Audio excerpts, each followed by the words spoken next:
Boa noite. Daqui a pouco nós vamos começar o Curtinhos do Bem.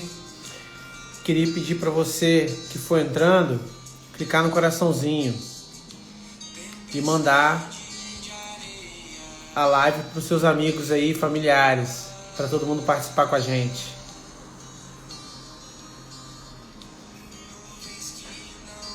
Nossa amiga Estael aí, que bom. Boa noite. Pedi para clicar no coraçãozinho, Estael. Obrigado. Vou mandar pro pessoal aqui, tá? Para eles virem ver a live.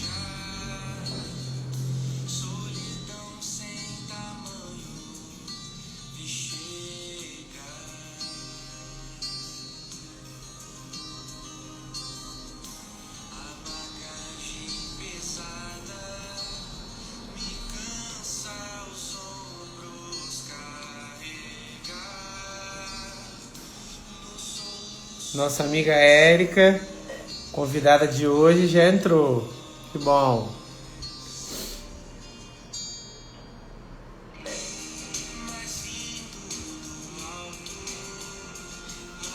Queria pedir para quem for entrando, clicar no coraçãozinho e segurar, para que o Instagram saiba que a gente está fazendo a live e convide mais pessoas.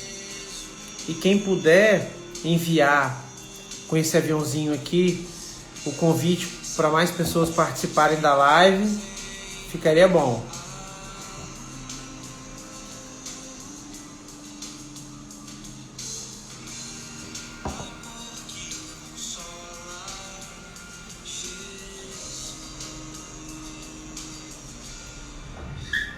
Vou chamar mais gente, tá?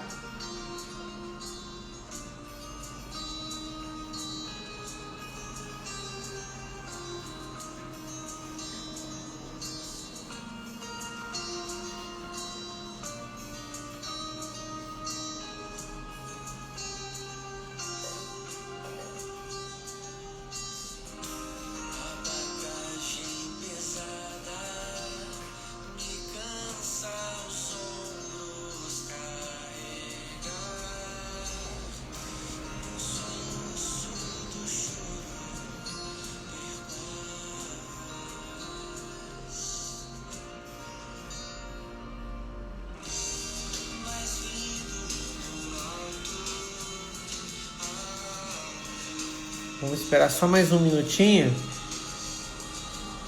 pro Instagram comunicar aí a nossa live.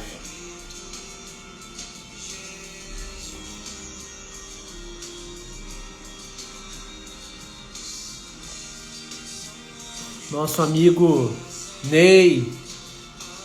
Boa noite, Ney. Cíntia, boa noite. Bernadette, boa noite.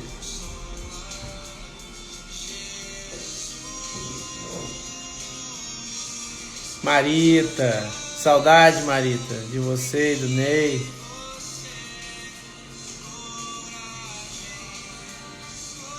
Regina, seja bem-vinda.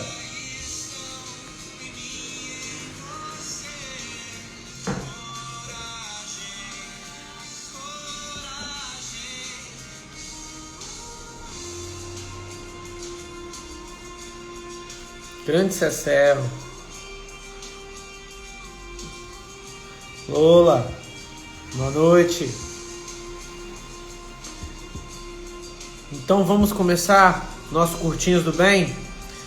Hoje é uma reflexão muito interessante que a nossa amiga Érica trouxe. Mais uma vez, vamos trabalhar o livro Vida Feliz, de Joana de Ângeles. Dessa vez, quem vai estar aqui com a gente daqui a pouco é a Érica Mesa Barba, que faz um trabalho muito legal na comunidade espírita como palestrante e auxilia na área profissional aí, na organização das nossas coisas de casa e também do nosso tempo, enfim. E hoje nós vamos falar sobre essa lição aqui, número 7, do livro Vida Feliz, de Joana de Ângeles. Vamos lá. A lição diz o seguinte: não ambiciones demasiadamente. Quem muito abarca, pouco aperta, afirma o refrão popular. A ambição desmedida enlouquece, quando já não infelicita antes. Cuida de lutar pelo necessário, repartindo o que te excede, certamente fazendo falta a outros. Olha que interessante. Agora eu vou chamar a nossa amiga Érica, que vai trazer as reflexões aqui pra gente, que é a nossa convidada.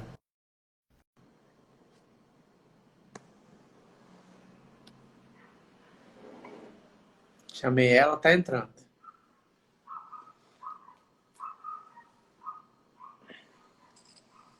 Ei, Érica. E boa noite, Glauco. Tá me ouvindo bem? Tá tudo ótimo, tudo perfeito. Tudo bem com você? Que ótimo, tudo jóia. Boa noite a todos do Sejap. Saudade de todos vocês. Não vejo a hora de encontrar todos pessoalmente e abraçar todos. Que bom, Ellen, boa noite, Ellen. que bom ter você aqui com a gente, minha amiga. E eu gostei demais da lição que você escolheu, né? E aí eu vou deixar com você agora as reflexões que você trouxe pra gente.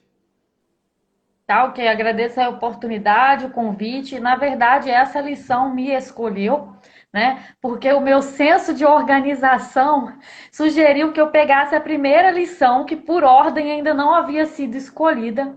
E aí foi essa lição aí, de número 7, né? Do livro Vida Feliz, de Joana de Ângeles, do nosso querido Divaldo. E engraçado, Glauco, que essa lição começa com um provérbio, né? Pelas pesquisas que eu fiz aqui, eu pude ver que é um provérbio espanhol, mas que eu não conheço, não faz parte do meu dia a dia esse provérbio. Quem muito abarca, né, pouco aperta.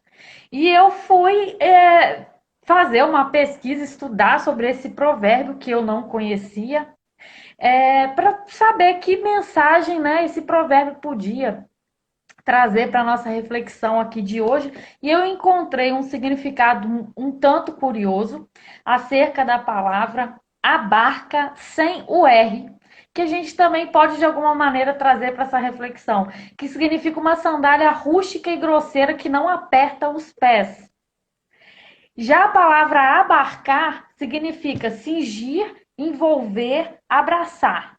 Então, nós podemos interpretar da maneira que o rústico, né, o mais simples, não nos aperta, comparando aí para esse lado dessa sandália com esse nome que eu não conhecia, como também com esse significado, abarcar, né, que se nós muito quisermos, né, alcançarmos muito, pouco nós vamos conseguir de fato apertar, né, alcançar. Então eu interpretei dessa maneira. Acredito que cada um de vocês aqui presentes também podem ter a própria interpretação, né? Mas eu achei bem interessante pensar por esse lado. Muitas vezes nós temos uma tendência de comparação, né? De comparar o que nós possuímos com o que o outro possui.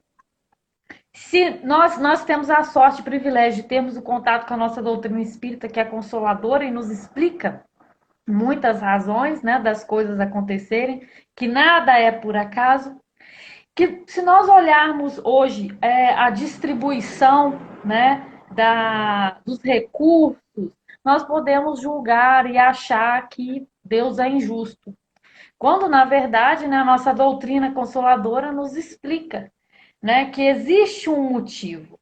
E nas obras básicas, como Glauco gosta de usar, né, esse termo, nós encontramos muitas respostas, como por exemplo, gente, no Livro dos Espíritos, a questão 900, a partir da questão 922, 925, 927, são as perguntas que Kardec fez à espiritualidade relacionada a essa questão, né, da distribuição das riquezas. E uma das perguntas que eu selecionei aqui para trazer para vocês, que é a 925, quando Kardec perguntou por que favorece Deus com os dons da riqueza quem parece não merecer. Uma pergunta de grande sabedoria. E a espiritualidade diz que parece um favor, né, aos olhos de quem apenas vê o quê? Aquele momento presente. Mas que nós devemos ficar sabendo que a riqueza de ordinário é a prova mais perigosa do que a miséria. Porque quem muito é dado, Glauco, Muito será cobrado. muito será cobrado. Exatamente, gente. Então, não é muito fácil, tá? Às vezes nós olhamos uma pessoa, né, que possui muitos bens, muitos recursos, e nós podemos achar que é uma vida perfeita, feliz, muito fácil. Na verdade, nós não sabemos muitas vezes nem o que aconteceu no passado dessa pessoa nessa vida e nem em outras existências. Então, quem somos nós para julgarmos, né? Nós não estamos no lugar do outro para saber. E um outro detalhe,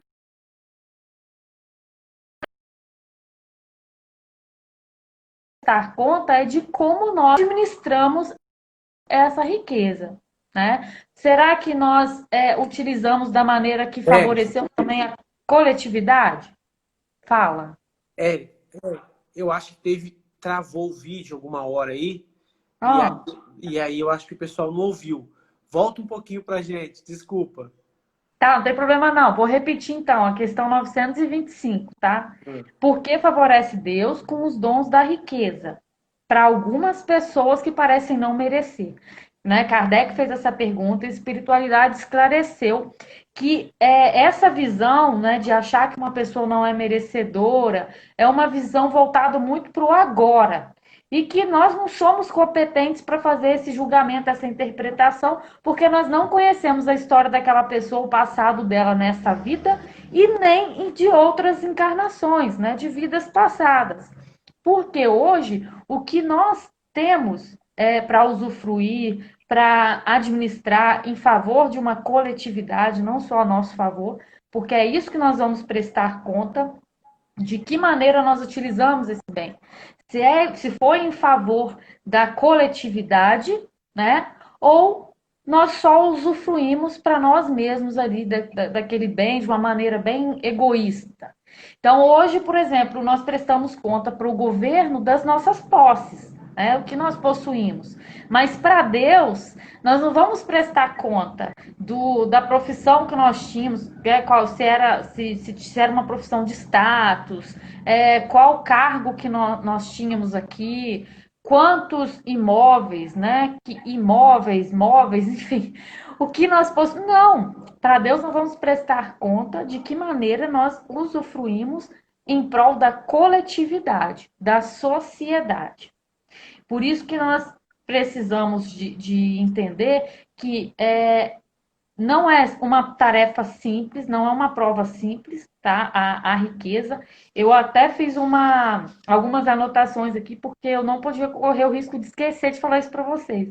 Que a pobreza, gente, é a prova da paciência e da resignação. E a riqueza é a prova da caridade e da abnegação. Isso está lá no capítulo 16, tá? Do Evangelho segundo o Espiritismo, no item 8, desigualdade das riquezas. Então, gente, olha como essa doutrina nossa é maravilhosa. Certa vez, Divaldo Franco estava muito triste, e aí ele reclamou com a Joana de Ângeles que ela não dava uma palavra amiga para ele, que ele esperava ser consolado por ela. Ela diz: eu não preciso dizer nada, é só você ler o Evangelho segundo o Espiritismo. Já está tudo escrito lá, pronto. E é verdade, né, Glauco? Tá mastigado, né? Tá mastigado já. Então, às vezes, todos os nossos questionamentos, por quê, naquele momento que às vezes a gente se revolta por algum motivo, tá tudo lá explicado, tudo muito bem desenhado, para que a gente entenda que nada realmente é por acaso e que muitas provas que nós estamos passando foram nós que pedimos. Né? Então, nós devemos. Eu gosto muito das obras básicas por causa disso. Porque nas obras básicas, principalmente no Livro dos Espíritos e no Evangelho segundo o Espiritismo, tem explicações racionais e lógicas para a maioria dos nossos questionamentos dessa vida, né? E quando você falou a respeito da riqueza, né? De usufruir da riqueza, eu lembrei do Livro dos Espíritos da parte de gozo dos bens terrestres, né? E na pergunta 713 e 714. Na 713, Kardec pergunta assim: os gozos têm limites traçados pela natureza? Aí os espíritos respondem: sim, para vos indicar o limite do necessário. Mas, pelos vossos excessos, chegais à sociedade e vos punis a vós mesmos. Né? E aí, na 714, Kardec segue, né, que as perguntas eles são ótimas, tem sequência para você entender. Na 714, Kardec continua: que pensar do homem que procura nos excessos dos bens que foi nos dado por Deus, né?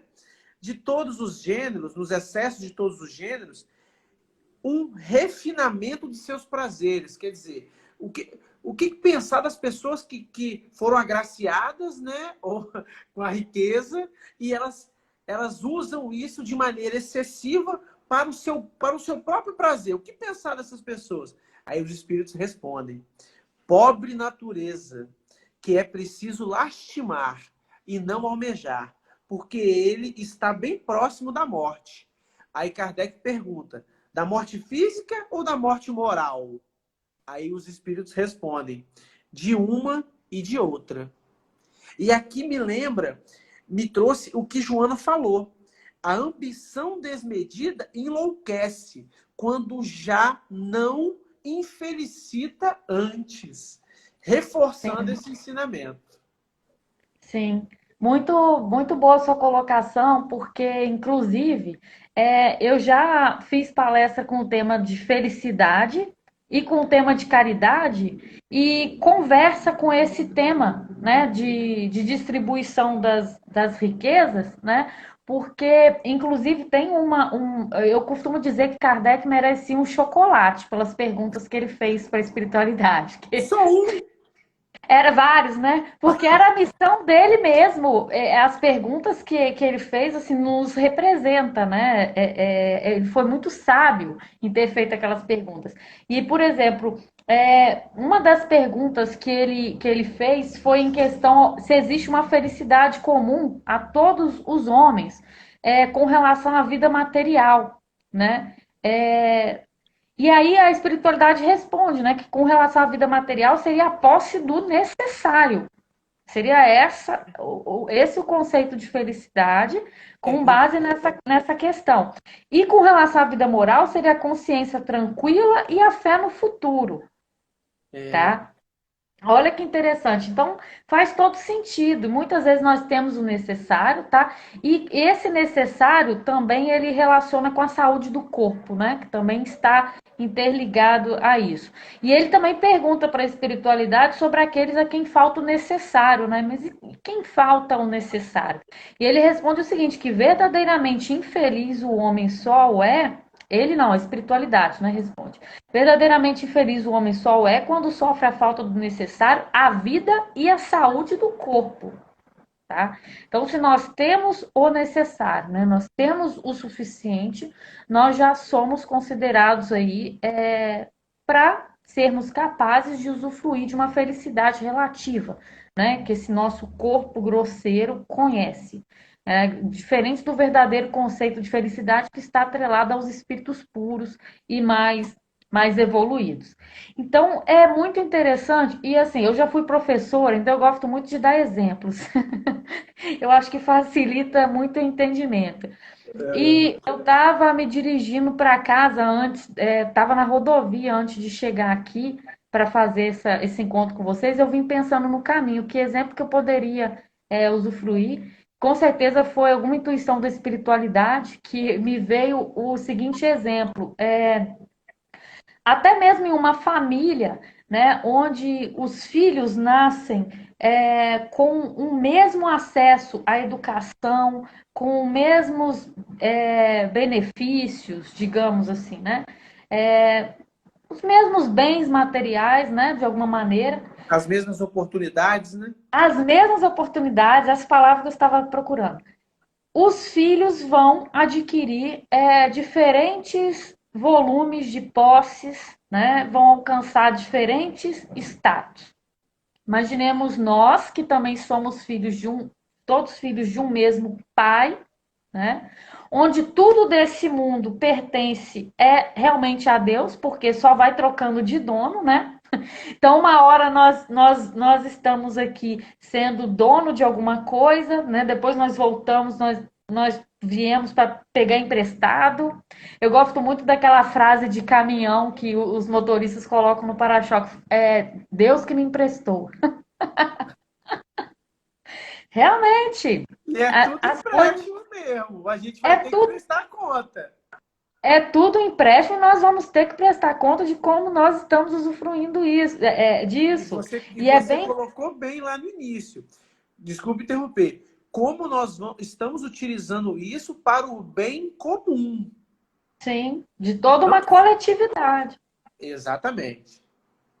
Então, por exemplo, se eu tenho um veículo, né? Um vizinho passou mal, preciso que alguém o socorra, né? O leve em um hospital.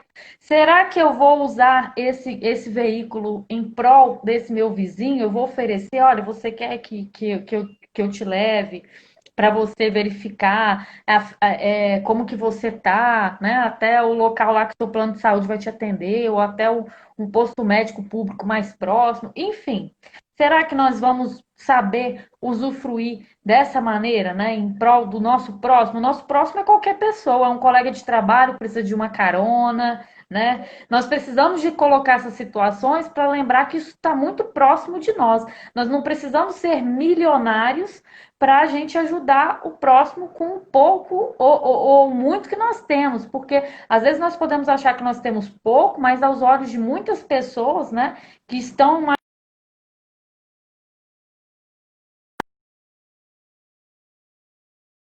pessoa, nós podemos ter muito.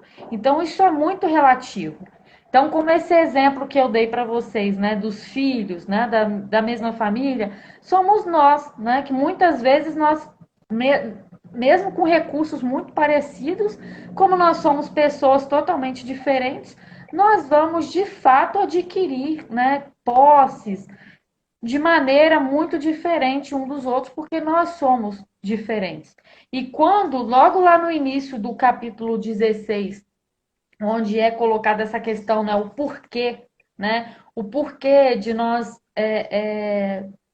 não vermos essas riquezas igualmente distribuídas, a espiritualidade coloca que nós não somos igualmente inteligentes, igualmente ativos, igualmente laboriosos, né? Ou seja, dedicados ao trabalho, para adquirir, né? Ou até para nós conservarmos os bens que nos foi confiados. Porque nós já vimos aí várias histórias de pessoas que ganharam milhões, né, e em pouco tempo perderam tudo que receberam. E aí você me lembrou de uma coisa, do merecimento. E esse merecimento, porque as pessoas falam muito assim, de meritocracia, né? Meritocracia. Mas que mérito que você teve na criação do seu corpo? Nenhuma. Você já recebeu ele, o seu intelecto. Deus sua inteligência, Deus já te proveu. E aí que eu falo, que eu penso, né? Esse merecimento, ele vem muito antes. Então, às vezes as pessoas falam bem assim, ah, mas fulano de tal merecia ter mais. Mas você conhece o que ele fez para ter hoje? E você sabe se aquilo não é uma prova que ele escolheu? E, Exatamente. e aí vai o seguinte, o merecimento de cada um.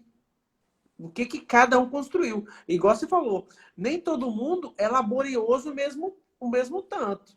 Talvez aquele hoje que está tranquilo, bem provido e que usa suas riquezas para o bem do próximo, lá atrás ele foi um trabalhador árduo, que mesmo com pouco dividiu. São Sim. reflexões importantes a gente se fazer, né, Eric? É assunto para uma live de mais de uma hora. Vou ter que correr aqui para pelo menos passar o resumo aqui das pesquisas que eu fiz. Alô. Não, tá certo. Agora eu vou deixar só com você para você finalizar a reflexão. Tá bom, não, mas eu gosto das suas colocações, contribui muito. Olha só, eu encontrei também, Glauco, uma frase que eu gostei muito, que eu pensei assim, gente, isso daqui com todo respeito, foi sabe, a gente lê isso e é como se fosse eu vou usar uma expressão suave, um tapinho assim, sabe, para a gente acordar. Que lá nesse capítulo 16, né, do Evangelho, se nós possuíssemos muitas riquezas, ninguém trabalharia, né, com o melhoramento do planeta. Então, o melhoramento do planeta ele ficaria comprometido. Porque imaginemos só, o que nos motiva a acordar de manhã, né, e trabalhar é muitas vezes o que? O retorno financeiro. Mesmo quem trabalha fazendo o que ama, né, o que adora, a tentação de só usufruir da riqueza se nós tivéssemos, seria muito grande, né? De escolher, e aí, hoje de manhã eu vou acordar e vou trabalhar, ou eu vou para a praia, ou eu vou viajar, né? Ou eu vou comer em um local diferente. E aí? Então, realmente, nós imaginamos assim, nessa situação, nós estamos em um planeta o quê? Em transição, né? Evoluindo, tem muita coisa para evoluir, ou seja, tem muito trabalho aqui para a gente fazer a nível de tecnologia, a nível de organização da nossa sociedade, de desenvolvimento pessoal. Então, cada um tem a sua função, e se a gente para pensar, isso é uma boa justificativa para a gente realmente entender que cada um tem o necessário para continuar movimentando essa grande engrenagem que nos move, né, para essa grande aí evolução. E outro trecho que eu achei muito interessante também é que se Deus concentra em certos pontos, tá, a riqueza, é porque daí ele pretende o quê? Que se expanda em quantidade suficiente de acordo com as necessidades. Que se essa riqueza ela fosse igualmente repartida, olha só, gente, que é o que a gente muitas vezes prega por aí, né? Que a riqueza devia ser igualmente repartida. Com igualdade, o que aconteceria? Esse equilíbrio, em pouco tempo, seria desfeito pela diversidade das aptidões. Então, tudo ia ficar desigual de novo. Por quê? Se o Glauco recebe a mesma quantia que eu ganhei, né? Nós dois. Eu vou administrar de uma maneira, ele vai administrar de outra, ele vai fazer um uso, eu vou fazer de outro. Então, daqui a pouco, a gente não vai ter mais a mesma coisa que nos foi confiado. E aí dá para trazer exemplos de várias parábolas da Bíblia, como a parábola dos talentos, né, que cada um agiu de uma maneira diferente, como a parábola do filho pródigo. Nós não vamos ter tempo suficiente para nos aprofundarmos nessas parábolas, mas eu já fiquei com vontade de montar uma palestra maior sobre esse tema. Então monta que você vai fazer para a gente aqui na Sejap. Vou montar, a Cecel vai adorar isso. Cecel vai amar. Vamos falar com a Cecel que ela vai separar um espaço para você num domingo, numa quarta-feira. Exatamente, a Cecel é minha empresária, então ela vai começar a divulgar aí que eu tenho uma palestra sobre desigualdade das riquezas, entendeu? A Cecel também é minha empresária, E aí, ó, exatamente. Eu fico muito feliz da gente ter batido esse papo, muito agradecido, muito grato a você pela disponibilidade, pela possibilidade da gente conversar. Eu vou ativar aqui de novo os comentários para o pessoal poder te agradecer e tudo mais. Muito obrigado pelas reflexões, muito obrigado pelo entendimento que você trouxe a respeito da gente buscar o que é necessário, né? É muito importante. E o que mais fica de lição para mim, tá?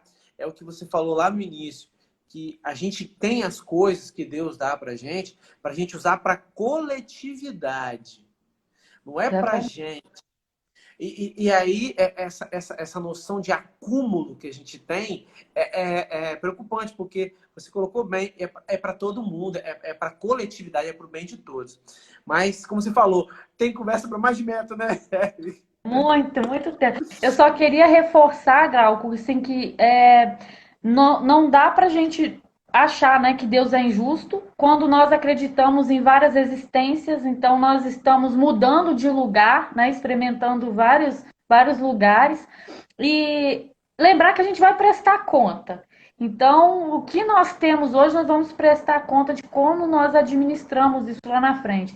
E tem uma frase que eu gosto muito também, que eu digo o seguinte, que dessa vida, nós só levamos uma muda de roupa e não somos nem nós que escolhemos. Olha, é engraçado. Essa frase é muito boa, muito boa. Minha amiga, mais uma vez, muito obrigado. E eu espero ter você mais vezes aqui comigo, porque eu gostei demais.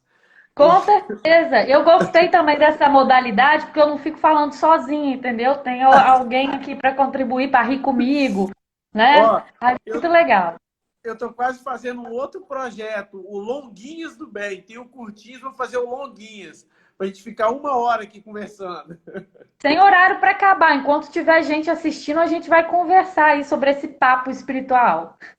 Tá certo, então, minha amiga. Muito obrigado pela sua atenção, pela sua disponibilidade. Que Deus siga te abençoando, a espiritualidade continue te intuindo como te intuiu no carro e que a gente possa seguir junto aí nessa caminhada. Eu que agradeço, meu forte abraço para toda a comunidade, toda a família Sejap. Em breve espero vê-los, todos vocês, e abraçar todos vocês pessoalmente. Muito obrigado pelo carinho de sempre e pela oportunidade. Beijo para todos vocês. Tchau, tchau. Tchau.